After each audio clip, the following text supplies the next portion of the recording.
Dios me ha dado ya.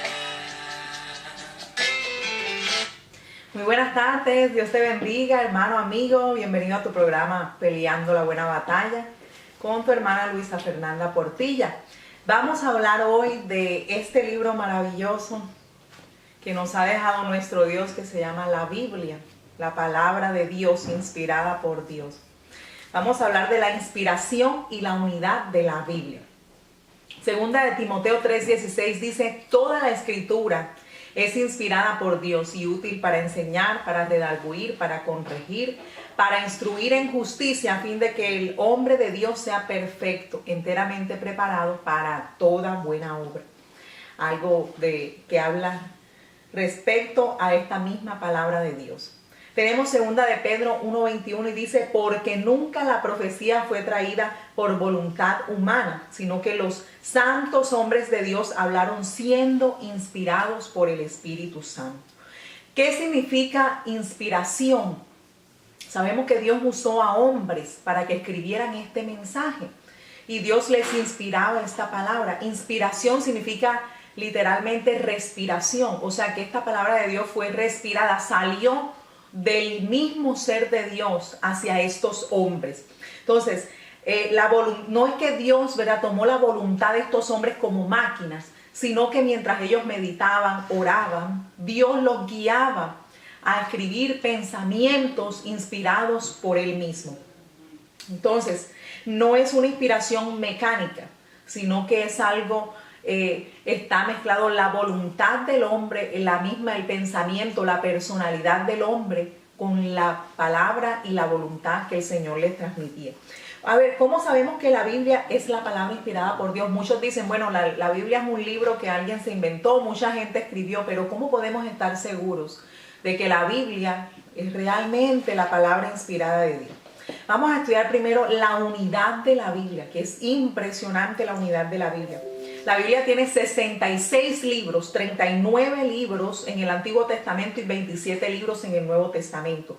Fue escrita por lo menos 40 autores que se expresaron en diferentes épocas, en diferentes culturas totalmente diferentes, opuestas y en diferentes idiomas. ¿En qué idioma se escribió la Biblia? En hebreo, principalmente hebreo y griego, y algunos escritos en arameo, como lo escribió Daniel, el profeta Daniel. Fue escrita en 3 diferentes continentes: Asia, África y Europa. En Asia, los discípulos. En África, Jeremías, que escribió una parte en Egipto. Y en Europa, Pablo, mientras estuvo en Roma. Fue escrita por personas con diferentes oficios, hombres con diferentes oficios. Algunos pastores, algunos reyes, algunos pescadores. O sea, tenemos diferentes estratos de estas personas que escribieron la palabra del Señor. Además, fue escrita en un periodo aproximadamente de 1500 años. Y en el año 100 después de Cristo ya estaba cerrado el canon de la Biblia. Ya no se le agregó más. Entonces, lo más impactante que tenemos de la palabra de Dios es una unidad perfecta. El tema principal del Antiguo Testamento era la venida del futuro Mesías. Y todos compaginaban en este tema, a pesar de ser tiempos distantes, épocas distantes, culturas, idiomas, todos enfatizaban en que venía un Mesías Salvador. Y el tema principal del Nuevo Testamento es que ya ese Mesías Jesucristo vino a este mundo. Todos los autores compaginan en este tema central, que es Jesucristo, el Hijo de Dios, nuestro Mesías Salvador. Si ponemos a mirarnos sobre otros libros de arqueología, de ciencias, solo con 100 años de diferencia entre un autor y otro autor tiene gigantes contradicciones. No así la Biblia, con 40 autores, 3 idiomas diferentes, 3 continentes diferentes, un periodo de 1500 años. Si este libro no fuera dirigido por Dios, por un ser grande y poderoso, por un Dios totalmente sabio, este libro estaría lleno de contradicciones, pero no es así. Es un libro que tiene una unidad espectacular. Y las contradicciones que usted pueda pensar que tiene, no es que hayan realmente contradicciones. El problema está en nuestra mente pequeña. Pero para cada contradicción que parece, Dios tiene una respuesta. Y más bien seamos humildes y pidámosle al Señor que nos ayude a comprender sus misterios. Porque si yo tuviera un Dios al que comprendiera 100%, yo creo que no sería Dios. Yo sé que mi Dios es más grande, que en esa mente pequeña jamás podré comprender lo grande que es. Lo más interesante también es que de la Biblia hay manuscritos, muchísimos manuscritos, que esos manuscritos la gente, ¿verdad?, tomaba los libros de la Biblia y los transcribía en hojas. Y arqueológicamente, ¿saben cuántos escritos se han encontrado de la Biblia enterrados, antiguos, en diferentes países? Aproximadamente 25,000 manuscritos de la palabra de Dios. Nosotros hoy, ¿verdad?, por la historia conocemos de escritores o de autores, de filósofos griegos de la misma época de Jesús, como Sófocles, Tucídides, Cicerón. Y sabe que de estas personas, la información que nosotros tenemos, sabe aproximadamente cuántos manuscritos hay, cuántas copias escritas, aproximadamente 100. Nadie tiene más de 100 escritos, mientras que la palabra de Dios tiene más, aproximadamente 25,000 manuscritos. O sea que si usted tiene dudas de Dios, Dios le ha dejado las suficientes evidencias para que usted crea la palabra de Dios. Si usted cree en estos filósofos de hace muchos años con solamente 100 manuscritos que se han encontrado, ¿cómo usted no puede creer la palabra de Dios que tiene aproximadamente 25,000 manuscritos que comprueban que este libro es real y verdadero? Entonces, muchos dicen, bueno, los discípulos inventaron estas historias de que Jesús resucitó, de que Jesús, que la tumba está vacía, algunos se lo robó. Mire, yo le quiero decir algo. En Juan 20, 19-20 dice así: cuando ya llegó la noche de aquel mismo día, el primero de la semana, estando las puertas cerradas en el lugar donde los discípulos estaban reunidos por miedo de los judíos, vino Jesús y puesto en medio le dijo: paz a vosotros. Y cuando les hubo dicho esto, le mostró las manos y el costado, y los discípulos se regocijaron viendo al Señor. Entonces aquí vemos que los discípulos estaban asustados. Ellos eran simples pescadores que al ver a Jesús resucitado se asombraron en gran manera. Y ¿sabe qué? Lo más impresionante es que la Biblia nos cuenta en Hechos de que el Espíritu Santo vino sobre ellos y ellos cambiaron totalmente.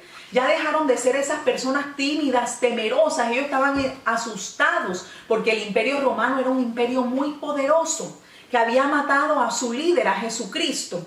Entonces, pero que algo los transformó después, que ellos entregaron su vida por esta verdad de que ellos habían visto con sus ojos a Jesucristo resucitado. Déjeme decirle, sí hay personas que han muerto por una verdad, pero por una mentira nadie muere, sabiendo que es una mentira sin ninguna recompensa. Y los discípulos estuvieron dispuestos a entregar sus propias vidas porque ellos habían visto con sus propios ojos a Jesucristo, el Hijo de Dios, resucitado. Y esto los llenó de valor para entregar sus propias vidas, ¿verdad? Solo una persona tonta entregaría su vida por algo que saben ellos que es una mentira. Pero no es una mentira, Jesucristo vive, ¿verdad?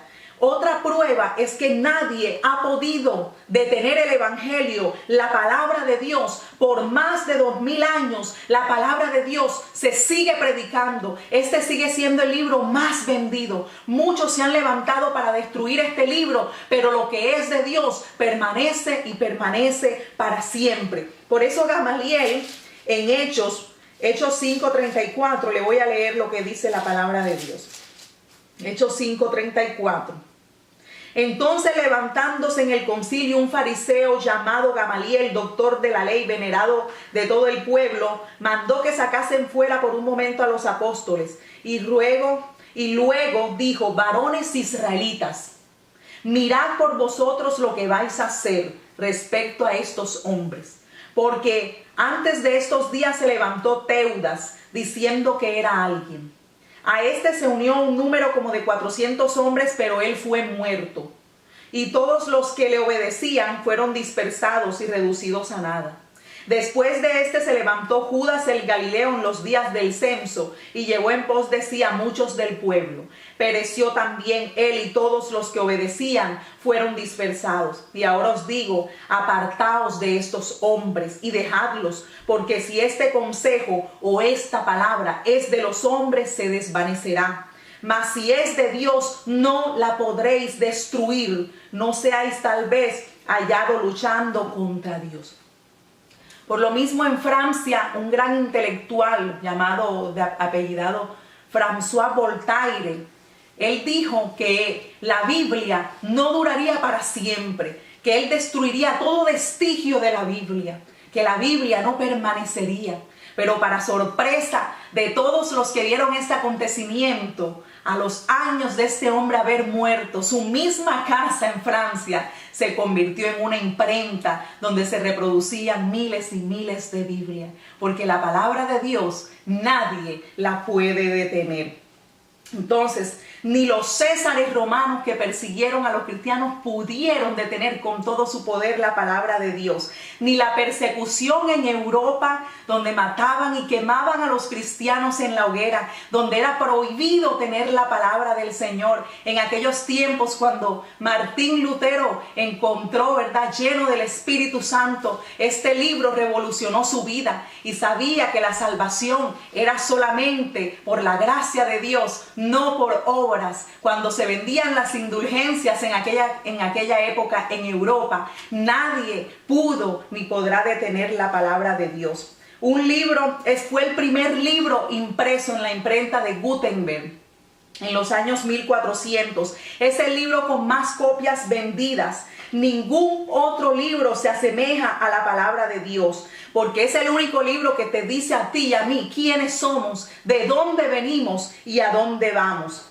Es el único libro que nos dice cómo fuiste hecho tú y cómo fui hecha yo. La Biblia dice que Dios nos formó del polvo de la tierra. Y sabes que los 19 elementos químicos y los 4 gases que contiene nuestro cuerpo son exactamente los mismos que contiene la tierra. Evidencias científicas. Si tú quieres evidencia científica, la fe de nosotros los cristianos no es una fe ciega como la de los ateos, que simplemente dicen que el planeta se formó de una bolita muy pequeñita como un punto aparte y que explotó y que salieron galaxias y que salieron, ¿verdad?, tantos planetas, tantas estrellas y maravillas, contradiciendo una ley científica de la causa y del efecto, que dice que la causa tiene que ser más grande que el efecto, contradiciendo la ley científica de la entropía, que dice que todo en este mundo va del orden al desorden, que todo se deteriora en esta tierra. Usted ve que nos estamos deteriorando celularmente, todo se acaba, usted compra algo nuevo y se va dañando. Y la evolución, la teoría, porque no es algo científico, la teoría dice que todo va mejorando, que todo va avanzando, totalmente contradicho por la palabra del Señor, que dice que somos polvo y al polvo regresaremos, que dice que el cielo y la tierra todo pasará, todo se quemará, todo se va a acabar. No es verdad. Esta es la palabra que permanece para siempre y que te dice la verdad. Es la única palabra que nos dice, ¿verdad?, de los 7 días de la semana. Pregúntele a alguien que diga que es ateo, ¿de dónde sacaron los 7 días de la semana? Que lo estableció Dios Todopoderoso, 6 días para trabajar y el 7º para descansar. ¿De dónde salió la cuarentena que usan las mujeres, que se usa para muchas cosas? De la palabra del Señor que lo estableció así. ¿De dónde salen las leyes morales, las leyes civiles, las leyes ceremoniales? ¿Por qué, verdad, el respeto? ¿Por qué en la casa el hijo, verdad, no lo dejamos que haga lo que se le dé la gana? ¿Por qué ese respeto hacia los padres? ¿De dónde sale? ¿De dónde? ¿De dónde tenemos ese deseo de justicia, de respeto, de amor? Viene de nuestro Padre Dios. Yo en esa hora te invito, si tú no crees y has tenido dudas a la palabra de Dios, investiga. Nuestra fe no es una fe ciega. La fe que nosotros los cristianos tenemos, una fe con fundamento. La fe, los ateos sí tienen una fe a ciegas, porque ellos tienen solo teorías que jamás han sido comprobadas. Pero nosotros, estamos aún respaldados por las leyes científicas, por el orden que hay en el universo, por la exactitud que hay en el universo, que hay un Dios que es exacto, que es perfecto, que hay un Dios al cual tú le perteneces. En esa hora, ¿no te gustaría rendir tu vida a ese Dios? Para que Dios te bendiga, para que Dios ponga en orden también tu vida, para que Dios te levante y para que seas esa persona y cumplas el propósito para el que Él te ha llamado. No pierdas más tu tiempo. Que el Señor te bendiga. Y si tú no tienes a Jesús en tu corazón, repite conmigo: Señor Jesús, en esta hora yo me arrepiento de mis pecados. Reconozco que soy un pobre pecador, Señor, que necesito tu perdón. Necesito esa sangre preciosa que derramaste en la cruz. Oh Señor, lávame de mi maldad, límpiame de mi soberbia y mi orgullo intelectual. Me entrego a ti, Señor, para que tomes las riendas de mi vida, oh Dios Todopoderoso. Sé mi Salvador desde ahora y para siempre, en el nombre de Jesús. Amén. Dios te bendiga. Esta ha sido tu hermana Luisa Fernanda Portilla en este tu programa, Peleando la Buena Batalla. Dios te bendiga.